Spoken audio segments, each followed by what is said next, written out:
नमस्कार दोस्तों, आज डेट है 1 जनवरी 2021 और हम द हिंदू का एक कांस्टेंट विजिल एडिटोरियल को देखेंगे।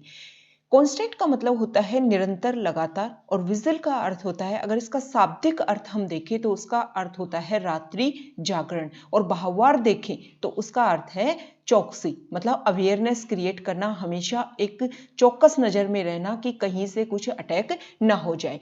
कॉन्टेक्स्ट देख लेते हैं, इस एडिटोरियल में किसके बारे में डिस्कस किया गया है। पिछले साल जनवरी में पहली बार इंडिया में डिटेक्ट हुआ था कोरोना वायरस पेंडेमिक का पहला स्ट्रेन, और अब यूके में नया स्ट्रेन आ गया है और वो इंडिया में भी प्रवेश कर चुका है। तो इसके कॉन्टेक्स्ट में एडिटोरियल है, उसमें बोला गया है कि रेगुलर जब हम चौकसी रखेंगे, सतर्क रहेंगे, तभी हम इससे बच पाएंगे। कांस्टेंट मॉनिटरिंग, कांस्टेंट मतलब निरंतर, लगातार।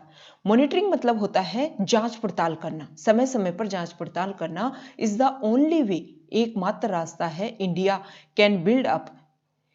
निरंतर जांच पड़ताल करना अकेला रास्ता है जिससे India can build up it's defences against new virus strain, कि इंडिया वायरस का जो नया स्ट्रेन आया है उसके खिलाफ अपना रक्षा तंत्र को बिल्डअप कर सके, बना सके। उसके लिए केवल एकमात्र रास्ता है लगातार जांच पड़ताल करना।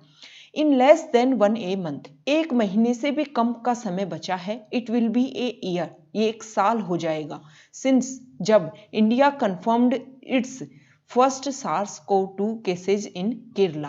केरला में पहली बार इंडिया ने इस केस को डिटेक्ट किया था। इसमें सिर्फ कुछ समय बचा है और फिर लगभग 1 साल हो जाएगी। फ्रॉम देन एंड नाउ, तब से अब तक India looks infinitely more prepared in terms of testing capacity, vaccine candidates in development, public awareness मतलब सतर्कता, चौकसी, and the kaleidoscopic experiences of those who have been exposed मतलब होता है उजागर करना, to the virus। देखो, पहली बार केरला में डिटेक्ट हुआ था, वुहान से कोई बच्चा यहाँ पर पढ़ के आया था और उसमें इस कोविड-19 के क्या मिले थे, सिम्टम्स मिले थे, और वो जब उसकी जांच की गई तो वो पॉजिटिव आया। पहला पॉइंट वहां मिला था, उसके बाद में लगभग 1 साल होने वाला है। तब से अब तक इंडिया रेगुलर अपने आप को प्रिपेयर कर चुका है टेस्टिंग कैपेसिटी में, वैक्सीन कैंडिडेट्स मतलब वैक्सीन को डेवलपमेंट करने के लिए, पब्लिक अवेयरनेस, और जो ये कोरोना है, कोविड-19 है, इसका जो बार बार बदलता हुआ जो एक्सपीरियंसेस है, इसके खिलाफ इंडिया सब चीजों में क्या हो चुका है, सतर्क हो चुका है। हाउएवर, यद्यपि the report of the new variant from the UK से जो कोरोना का नया वेरिएंट मिला है एंड कंफर्म्ड, और ये निश्चित हो चुका है, ये कंफर्म हो चुका है कि इन एटलीस्ट कम से कम 25 traveller from there puts India back as the base of a new learning curve. कम से कम 25 जो यात्री हैं वो इंडिया में आए, कहाँ से, यूके से, और उनके आधार पर अब जो न्यू लर्निंग कर्व मतलब इसका जो नया स्ट्रेन है उसके लिए इंडिया क्या करेगा, तैयार करेगा, रिपोर्ट तैयार करेगा। First reported to WHO on December 14, world health organisation को जो पहली रिपोर्ट दी गई 14 दिसंबर को, द SARS-CoV-2 VUI 2020-12-01 और द यूके स्ट्रेन। देखो, जो यूके स्ट्रेन है उसको इस नाम से घोषित किया गया है कि इस नाम से SARS-CoV-2, और उसमें आगे जो यूके है उसने अपना क्या नाम लगाए हैं, कुछ अंक लगाए हैं जिससे पहचाना जाए इसको यूके स्ट्रेन के रूप में। Was detected only following N unexpected case spike in south east England. South east England में अचानक से, अप्रत्याशित रूप से जो केस हैं उनमें बढ़ोतरी होने लगती है। The UK consortium of labs, consortium होता है संघ, मतलब कोई भी समान तरह के काम करने वाले लोग जब एक समूह में बन जाए, एक ग्रुप बन जाए, तो उसको बोलते हैं कंसोर्टियम। पीरियोडिकली होता है समय समय पर, नियत समय पर।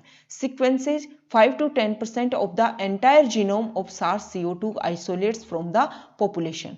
जो यूके के जो लैब्स हैं, जिनका संघ है, वो क्या करते हैं कि पॉपुलेशन में से कुछ लोगों को समय समय पर अलग करते हैं, आइसोलेट करते हैं, और उनके एंटायर जीनोम की क्या कर रहे हैं, स्टडी कर रहे हैं।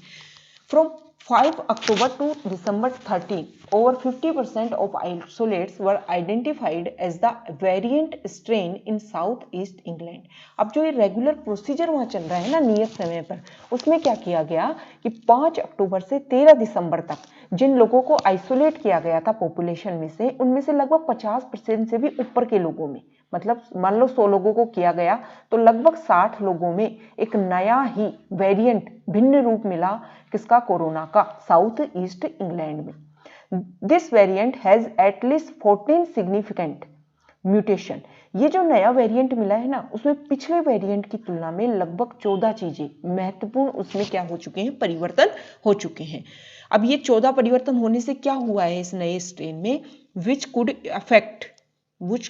कुड अफेक्ट जो प्रभाव डाल सकता है हेल्दी सेल्स, जो हमारी अच्छी सेल्स हैं उनके ऊपर, और वर्सन कॉम्प्रोमाइज्ड इम्यून सिस्टम, और जो हमारा प्रतिरक्षा तंत्र है उसको क्या कर सकता है, खराब कर सकता है।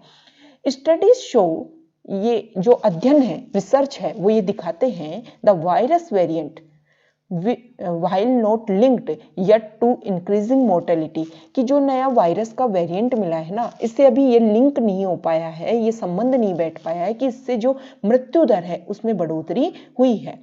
इज मोर ट्रांसमिसिबल, ये जो नया वेरिएंट है वो ज्यादा संक्रामक है, मतलब ऐसी कोई चीज जो एक व्यक्ति से दूसरे व्यक्ति में फैल सकती है उसको बोलते हैं संक्रामक, और ज्यादा दूसरे जो वेरिएंट है उनकी तुलना में ज्यादा संक्रामक है, मतलब जल्दी से एक व्यक्ति से दूसरे व्यक्ति में फैलेगी। 10 इस प्रकार से इनडायरेक्टली, अप्रत्यक्ष रूप से, डायरेक्ट तो इससे मौत नहीं हो रही है, लेकिन इनडायरेक्टली पहले हम डिस्कस कर चुके हैं क्या करेगा, इम्यून सिस्टम को खत्म कर देगा, जो हमारी हेल्दी सेल्स है उनको अफेक्ट करेगा, तो indirectly contributing to a higher death toll, तो अप्रत्यक्ष रूप से जो मृत्यु की जो संख्या है उसको क्या कर देगा, बढ़ा देगा। इवन दो, यद्यपि the world has only now woken up to this variant, it may have been circulating in the UK as early as October। देखो, जिस वेरिएंट के बारे में पूरी दुनिया को अब पता चला है, पूरी दुनिया उस वेरिएंट के लेकर के अब जागी है, वो तो यूके में बहुत पहले से ही फैल चुका था, अक्टूबर से ही सर्कुलेटिंग हो रहा था। And with people flying on the UK India route, और जो लोग यूके से इंडिया में आ रहे थे फ्लाइंग रूट के थ्रू, एक दूसरे देश में जा रहे थे, इट इज क्वाइट लाइकली, यह बिल्कुल वैसे ही है that this may have already caused इस सर्कुलेशन इन इंडिया, ये वो ही सेम तरीके से है कि इसका जो सर्कुलेशन है वो इंडिया में भी क्या हो चुका है, हो चुका होगा, ये मान सकते हैं। This puts the country right back, ये सब कारणों ने हमारे जो देश है उसको राइट बैक, वहीं पीछे ले गए हैं। कहाँ ले गए हैं, जनवरी और फरवरी में जब चाइना में उद्भव हुआ था, ओरिजिन हुआ था, और उसके बाद में इंडिया ये मान रहा था कि इंडिया में वहां से कितने लोग आए और कैसे हमारे यहाँ पर इफेक्ट हो सकता है, सेम तरीके से इंडिया वहीं पर राइट बैक वहीं पहुंच गया है। व्हेन अटेंशन, जब ध्यान देना था, was strained toward possible carriers from, carriers होते हैं वाहक, from China and Southeast Asia when it was travelers from West Asia and Europe who led to the case explosion after March। शुरुआत में तो हमने क्या किया था, ध्यान कहाँ दिया था, ध्यान दिया था कि चाइना से और साउथ ईस्ट एशिया से जो लोग आ रहे हैं उन पर ध्यान दिया, लेकिन जो इनडायरेक्टली वेस्ट एशिया से और यूरोप से जो लोग आए थे उनकी वजह से भी आफ्टर मार्च हमारे यहाँ पर एक्सप्लोजन होता है, विस्फोट हो गया था। Then India was just about figuring out how to mass produce and more importantly distribute। Then तब इंडिया सिर्फ फिगरिंग आउट कर रही थी कि इतना मास प्रोड्यूस, मतलब एक साथ में इतना जो ये फैल चुका है वो कैसे हुआ, एंड मोर इम्पोर्टेंटली, और सबसे महत्वपूर्ण, distribute RT PCR kits and paraphernalia required for detection, किसी चीज की जांच करने के लिए जो आवश्यक वस्तुएं होती हैं वो सब, और आरटी-पीसीआर किट्स को इंडिया क्या करती है, डिस्ट्रीब्यूट किया था। अब इंडिया ने क्या किया है, उस टाइम तो सिर्फ इंडिया ने जब ये पता लगाया, पता चला बहुत ज्यादा एक्सप्लोजन हो चुका है, तो इंडिया ने ये किया कि आप लोगों की ऐसे जांच करो। नाउ अब इंडिया ने क्या किया है, Indian scientist have to grapple का अर्थ होता है किसी भी व्यक्ति को, किसी भी वस्तु को काबू में कर लेना, काबू में करने की कोशिश करना। अब इंडियन जो वैज्ञानिक हैं उन्होंने जो न्यू बीस्ट एक नया तरीका अपनाया है इस वायरस को कंट्रोल करने का, मास जीनोमिक सर्विलेंस। क्या अपनाया है? Mass genomic surveillance. For some years now, कुछ समय के लिए India has had helping work, had main work, genome sequencing machine and the personnel to track and identify new variants। India क्या कर चुका है? जीनोम सीक्वेंसिंग, सीक्वेंस होता है अनुक्रम, जो हमारा जीन का अनुक्रम उसको जांचने के लिए मशीन एस्टेब्लिश कर चुका है, और कुछ लोगों को भी इस चीज के लिए काम पे लगा चुका है ताकि जो न्यू वेरिएंट्स हैं उनको ट्रैक कर सके और उनकी जांच की जा सके, खोज की जा सके। हाउएवर, यद्यपि, like in the early days of RT-PCR, जब RT-PCR जो किट दी गई थी उसके शुरुआती दिनों में, there are not enough of them to sequence the 4 to 5% of isolates in the population like what the UK does। UK जैसे कर रहा था, यूके ने क्या किया था कि अपनी पॉपुलेशन में से कुछ लोगों को अलग करता है, उनका सीक्वेंस का जांच करता है, लेकिन जो शुरुआती दिन में है ऐसा कुछ भी नहीं हो पाया था। ये पर्याप्त नहीं है कि आप पूरी पॉपुलेशन में से इतने लोगों को जांच करते रहो और उनके ऊपर देखते रहो, अरे न्यू वेरिएंट मिल गया और फिर उसके ऊपर क्या होएगा, काम होएगा। India has genome sequenced around 5000 isolates compared to UK's 137,000। UK के जो 1,37,000 उसकी तुलना में भारत ने 5,000 आइसोलेट्स का क्या किया है, जीनोम सीक्वेंस्ड कर चुका है India has formed A consortium हम पहले ही देख चुके हैं। कंसोर्टियम का अर्थ होता है ग्रुप, संघ, of leading genomics lab to make genome surveillance होता है निगरानी। A routine continuous exercise is to be welcomed. India ने एक क्या बना लिया है, जो हमारी देश की जो लीडिंग जीनोमिक्स लैब है उनका बनाया है एक कंसोर्टियम बना चुका है, ताकि जो जीनोम आप सर्विलेंस करोगे उसको रूटीन कंटिन्यूस तरीके से इसकी एक्सरसाइज की जा सके, इसका अभ्यास किया जा सके, और इस टू बी वेलकम्ड, और ये स्वागत योग्य बात है।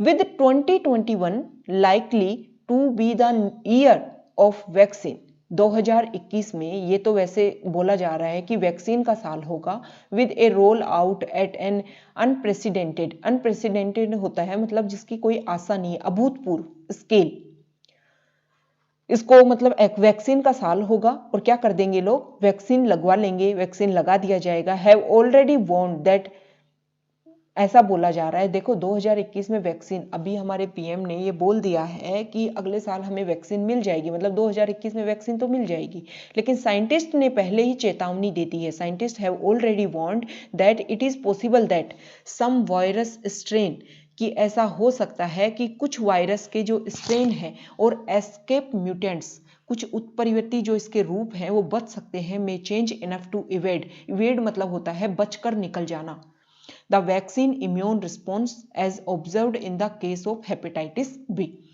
हेपेटाइटिस बी के लिए जब वैक्सीन बनाई गई थी, सेम इसी तरीके से कोविड-19 के लिए भी हो सकता है। कैसे हो सकता है, मान लो वैक्सीन बना ली, अब इसका जो स्ट्रेन है वो चेंज हो गया, अब जो वैक्सीन बनाई उसका असर हुआ ही नहीं इस चेंज हुए म्यूटेंट पर, तो इससे क्या होगा कि हो सकता है कि कुछ इसका जो म्यूटेंट है, कुछ इसका जो स्ट्रेन है वो बचकर निकल जाए हमारे इम्यून रिस्पॉन्स से। तो हमें क्या करना है, देयरफॉर इसलिए कंटिन्यूअस मॉनिटरिंग, निरंतर हमें जांच पड़ताल करती रहनी है, एंड डेवलपिंग और विकसित करना है सुइटेबल डिटेक्शन किट्स, जो हमारे लिए सुइटेबल हो, मतलब हमें क्या करें, हेल्प करें, ऐसी जांच पड़ताल करने वाली किट्स को हमें क्या करना है, विकसित करते रहना है। आर द ओनली वे, एकमात्र ये ऐसा रास्ता है, इंडिया कैन शोर up it's defences against the pandemic, जिससे इंडिया अपना जो ये महामारी है, पेंडेमिक महामारी, उसके खिलाफ अपने रक्षा तंत्र को क्या कर सकेगा, बना सकेगा, and those of the future, और भविष्य के लिए भी अपने आप को सुरक्षित कर सकेगा। तो क्या करना है, सिर्फ और सिर्फ वैक्सीन पर डिपेंड नहीं रखना है, रेगुलर क्या करना है, रेगुलर चौकसी रखनी है, अवेयरनेस क्रिएट करनी है, जो डिटेक्शन किट है वो इस तरीके से क्रिएट करनी है कि कोई भी स्ट्रेन बचकर ना निकल पाए। तो ये आज का हमारा डिस्कशन था। ओके।